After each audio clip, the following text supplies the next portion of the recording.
Good afternoon. This is Quintus Curtius, and welcome back to the podcast. So, haven't done a podcast here in a few weeks, so I wanted to do one because one of my friends on Twitter asked me to review or give my opinions about the movie Oppenheimer, Christopher Nolan's new, complex, vivid, and multi-layered biographical film about J. Robert Oppenheimer, the father of the atomic bomb, so-called. So I wanted to do this podcast. Saw the movie yesterday in a large theater. It's a very, very good movie. And it comes in at just around 3 hours.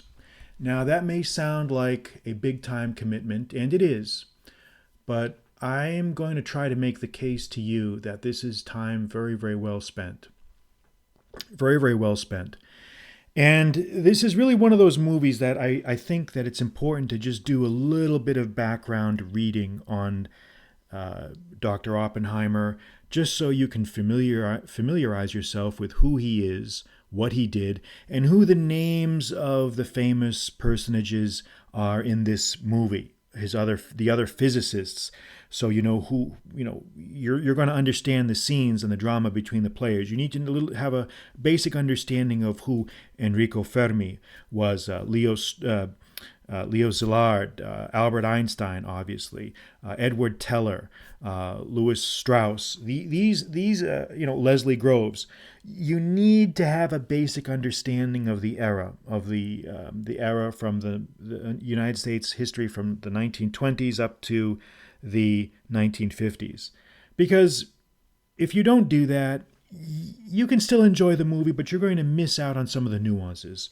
So I would just say, spend a few minutes just kind of poking through, what's available out there in the public domain. Crank through a few Wikipedia articles on who these guys were, just so you can, in a previous era, I would just say look them up in the encyclopedia, look up these names just so you can kind of know who these folks were, but you get the idea. You can use Wikipedia or whatever pedia you choose to use to get up to speed on these characters. But anyway, Christopher Nolan, as we all know, is an incredibly gifted filmmaker. He's, to his credit, he has some of the great movies of our era. The Dark Knight. I think he also did Inception, if I'm right, if I remember. I'm pretty sure he did. Interstellar. Some of these movies are truly, landmark experiences in scientific achievement and emotional depth, and I think that that's something we can all agree on. Now, I'm going to talk a little bit about the positive points about Oppenheimer and maybe some of the minor negative comments that I would have. You have to have some negative comments. You just can't do really a review without making some negative comments. But what I really enjoyed about Oppenheimer, first of all, the incredible performance by Cillian Murphy. I hope I'm pronouncing his first name correctly, but this is the gentleman who plays J. Robert Oppenheimer, and he just nails it to a T. He has Oppenheimer's voice, the cadences of his voice, his dress, everything is just perfect. I mean, he just really gives Daniel Day-Lewis a run for his money in terms of the method acting school. So this is really his movie in many ways. The supporting cast of characters, fans of Nolan's movies will recognize many familiar faces. You've got Emily Blunt as Oppenheimer's wife. You've got other mainstays of his movies. I'm trying to think who are some of the names. They don't immediately jump to mind, but he's also got the casting is perfect. He's got a nearly unrecognizable Robert Downey Jr. as Oppenheimer's nemesis, this Louis Strauss. Matt Damon as Colonel Leslie Groves does his usual fantastic job. But there's other familiar faces that you'll see if you recognize. I can't remember the names, but if you've seen a number of Christopher Nolan's movies, you're going to recognize that he tends to recycle some of the same actors, which is fine. All directors do that. If they have good working relationships, that just makes things move and be produced much more smoothly. There's some interesting characterizations. I found the actor that played Professor Edward Teller, Edward Teller, this Benny Safdie, this director who also acts. Kind of a little bit of a distraction there, but he does a good enough job. There's no complaints or criticisms there, but it's all around. Oh, Gary Oldman, of course, has a has a wonderful little cameo role as President Harry S. Truman, and he nails it, of course. It's just incredible how great Gary Oldman is. I've always loved this guy, and he just when you see him there in the Oval Office with Truman's drawl and his mannerisms, it's just very, very very endearing. So the performances really do make the movie. The second thing that I think is very, very fascinating, at least for me, is just the subject matter. I mean, let's face it. Even though we're dealing with atomic bombs, which is arguably the most deadly and serious subject you could possibly imagine in terms of scientific subjects, it's exciting. Let's face it. I mean, this idea of building the most destructive machine really in history. How can you not have your pulse quickened by that idea? How can you not be enthusiastic about that? And let's face it, all men like to take on a daunting project and see it through to a conclusion. And that's what this is. This is a truly epic, it's an epic example of the marriage of theory with practicalities. And that's what the scientists were dealing with when they were involved in the Manhattan Project. I mean, they were beginning from zero. This was an area that had existed purely as a theoretical construct, and they had to go from theory to a working device within a few short years. And it's just really marvelous when you think about it. I mean, the government invested a couple billion, if I remember right, in the project, but that's what it takes sometimes. Sometimes that's what it takes to really get to the place you need to be. So that's the subject matter. So first is the performances. Second part, the subject matter. The good things of the movie, number one, the performances. The second thing, the subject matter. The third thing, I think, is also the human drama. This human drama of conflict of personalities. And we see a very vivid portrait painted of J. Robert Oppenheimer, of a man who is a brilliant physicist. And I should say, that one of the characters in the movie says, look, brilliance goes with the territory. You're assumed to be brilliant. So we almost don't even need to say brilliant, because every single person who's in the Oppenheimer sort of blast radius is known to be brilliant. So it's not so much a matter of intelligence. What really matters here is emotional intelligence, ability to understand human dynamics. And this really is the tragedy.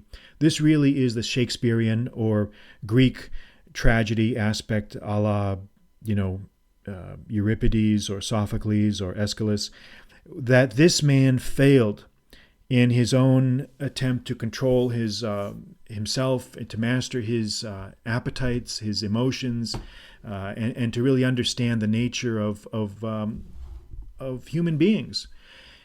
And look, no man can succeed in every area. All of his energies and efforts went into intellectual achievement, and he really had very little left over for understanding the nature of people. It never occurred to him that associating with people that were known, communists was a bad idea. He seemed to take a very cavalier attitude towards, security, I think, arguably. I think he let people into his confidence that he never should have let into his confidence. And I think most tragically, he failed to understand the political implications of the invention that he was tasked with creating. He just could not understand that, look, once you finish this invention, it's out of your hands. Nobody wants to see you running around on the media talking about peace, talking about international controls. That was not the tenor of the times. And arguably, it was extremely naive. At best. At worst, it was possibly, endangering the security of the country that allowed him to achieve his goals. So this really is, I think, the human tragedy here is this inability to master the bigger picture, this lack of restraint. And there are many examples. Look, Oppenheimer was a man with normal male impulses, some of which he was able to control, some of which he was unable to control. And I think arguably these things, along with his extreme naivete in the political sphere, doomed him to a very unhappy end of his professional life. It's very sad, really, in some ways. But you, the viewer, can judge for yourself. But we have to give a rousing cheer for Christopher Nolan for bringing this all together in one 3-hour production. I mean, he just nails everything. The attitudes of the protagonists, the highly skilled editing and intercutting between flashbacks and views of the present day. I mean, he really, really does a great job of just bringing this all together. Which brings me to my final comments here, which are some of the negatives, which are very, very minor. And I don't want anyone to think that the negatives are in any way equal to the positives. They're minuscule in comparison, but we have to have something to say negative. I think the last hour of the movie drags a bit. I think he could have maybe tightened up the editing in the last hour. Arguably, Nolan gets a little too wrapped up in the congressional hearings aspect of things. I think the movie would be even better maybe if it had been 30 minutes shorter. Sometimes less is more. Sometimes less is more. But these are minor comments. I think this sweeping drama between Oppenheimer and his nemesis Lewis Strauss is something that should be very studied, very, very closely studied by viewers, because this is how things happen in real life. There are a great many petty jealousies and cruelties that are perpetrated by people that are based on their own internal turbulence, and it often has nothing to do with you. There are some people that are going to hate you for no reason. There are some people that are going to be jealous of you for no reason, for whatever twists of fate that are involved in that. These are things that we need to understand, and you cannot close your eyes to these realities. You have to be aware of what's going on around you, because the political dimension is just as important as the scientific dimension. It does us very, very little good to produce an invention of colossal power if we are unable to have our voice heard in a way that is in keeping with the political tenor of the times. And this is where Oppenheimer really failed. It would have been far better for him to maybe retreat a little bit into the background and let others take charge of the implications of the atomic bomb rather than to offer his opinions. Or he should have maybe shifted himself into more of an advisory role. Or maybe he could have been a little bit more engaging when President Truman, I think one of the key scenes in the movie was when President Truman invited him to the White House, to the Oval Office, and he sits there like a scared schoolboy and starts quivering and trembling about how he has blood on his hands. And this is not the type, anyone who knows Harry S. Truman, and I do think I know a little bit about him. I've visited his home several times in Independence. I've read a couple biographies about him. I've studied his life. That Truman was a very Truman could be very brusque with people, and he was a man of affairs. He didn't have time. Look at the people he was dealing with. He was dealing with people like Stalin, with Mao. I mean, Truman had his own worries. The last thing he wanted to hear was some weepy scientist sitting on his sitting in the Oval Office on a love seat there and complaining about his fate in life. It would have been far better if Oppenheimer had maybe diffused the tension with a little bit of humor. I wrote an article yesterday on my website about the inventor of the game of chess and how he amused his patron with a little bit of humor. And I think something like that maybe would have maybe been much more effective when dealing with someone like Harry Truman than what Oppenheimer actually did. But of course, this was not in Oppenheimer's DNA. He was incapable of doing something like that. He was a man who wore his heart on his sleeve, and he was a man who was, I think, tormented by his own. I think by his own neuroses and his own obsessions. But, if so, he's not alone. I mean, history is filled with characters like this, and this really is the tragedy of history. And this is why it's so instructive to read and to study the lives of great men, because it helps us learn something about our own natures and possibly instruct us on how we should handle ourselves when similar or analogous situations come before us. So anyway, that's my comments. Those are my comments on Oppenheimer. I hope you will see the movie, and hope you will let me know what you think of it on Twitter. And that's all for now. I'm Quintus Curtius. Good afternoon.